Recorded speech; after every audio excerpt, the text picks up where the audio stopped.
좀 전에 여기 비대중앙 하다 말았죠. 동영상이 용량이 커서 잘린 것 같아요. 이어서 계속 할게요.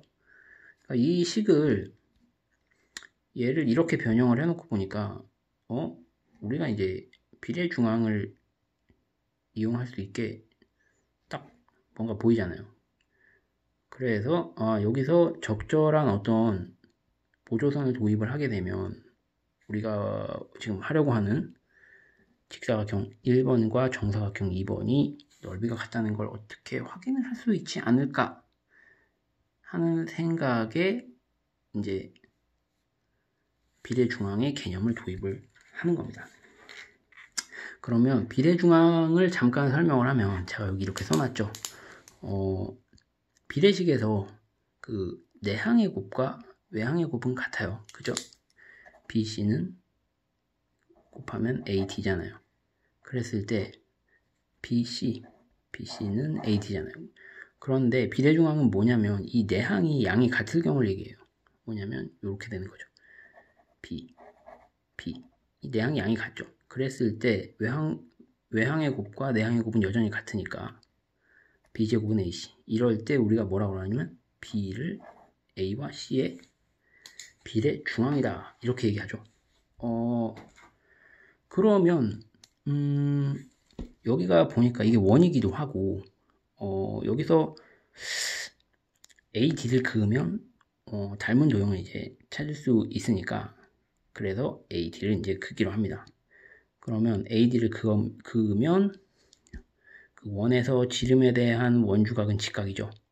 그리고 얘는 수선의 발이고 각을 하나 공유하고 있으니까 이 전체와 얘는 닮음이죠. 그리고 얘도 직각이고 각을 하나 공유하고 있으니까 이 전체와 얘도 닮음이네. 따라서 얘하고 얘도 닮음이죠. 요거를 이렇게 표현을 해놨습니다. 여기서 ABD하고 ACD 요 두 삼각형을 보는 거예요. 그러면 닮음인 두 삼각형에서 대응되는 변들의 길이의 B는 같기 때문에 자 무슨 말이에요? BD 대 AD는 AD 대 CD죠. 여기 그대로 써놨죠. 그러면 BD 대 AD는 AD 대 CD. 그러면 외항의 곱과 내항의 곱은 같으니 BD 곱하기 BD 곱하기 내항의 곱은 같으니 BD 곱하기 CD. 얘하고 얘의 곱은 이 내항의 곱과 같죠. AD의 제곱과 같죠. 그러면 우리가 원하는 이게 맞네. 이게 참이라는 거잖아. 그죠? 이게 참이라는 거잖아. 이게 등호가 이제 성립한다는 얘기지. 근데 이 식을 변형하면 얘는 이거잖아요. 이거잖아요, 지금. 요게 무슨 말이에요? 여기서 이 등호의 의미는 뭐냐면 지금 이 1번 직사각형하고 2번 정사각형의 넓이가 같다는 얘기예요. 이렇게 해서 아폴로니우스가 얘기했던 이 1번과 2번이 과연 넓이가 같은가에 대해서 우리가 이 어떤 원주각을 이용해서 그리고 적절한 보조선 AD를 도입한 이후에 비례중앙을 가지고 이 직사각형 1번과 정사각형 2번이 같은 걸 확인을 했습니다. 이게 이 부분이 좀 어려워요.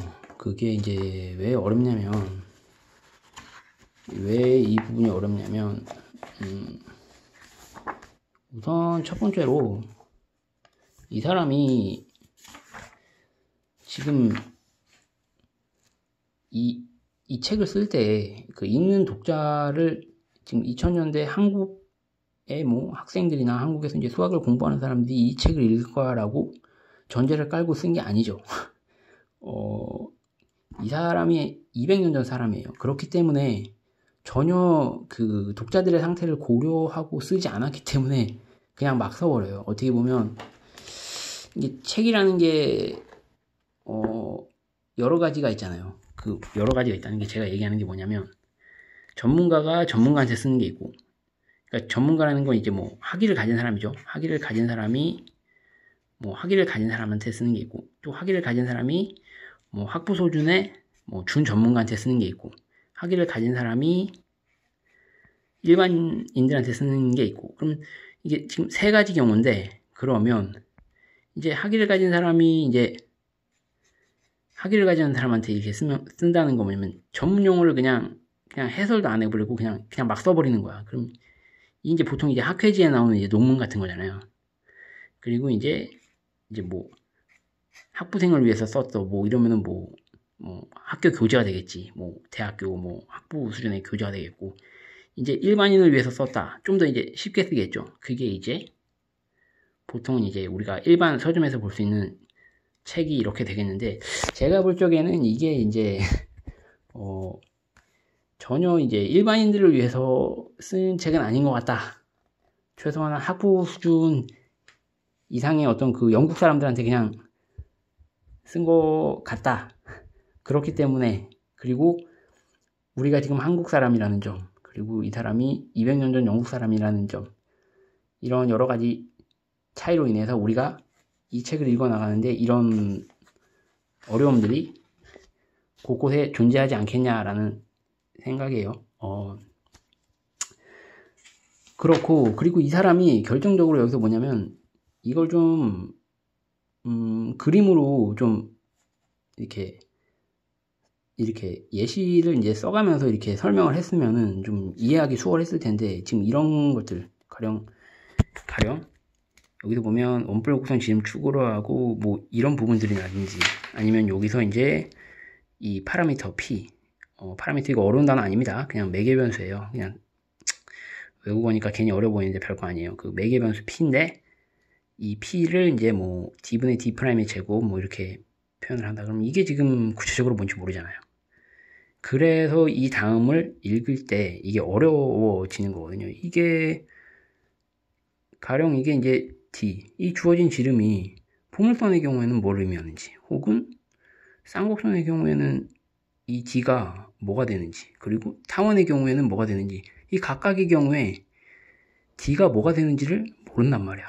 그러니까 이게 그 다음은 못 읽는 거예요. 그걸 알아야 이 식들을 유도해가지고 이게 맞구나라고 확인을 할 건데, 그게 안 되니까 이 D를 더 읽기가 어려워지는 거죠.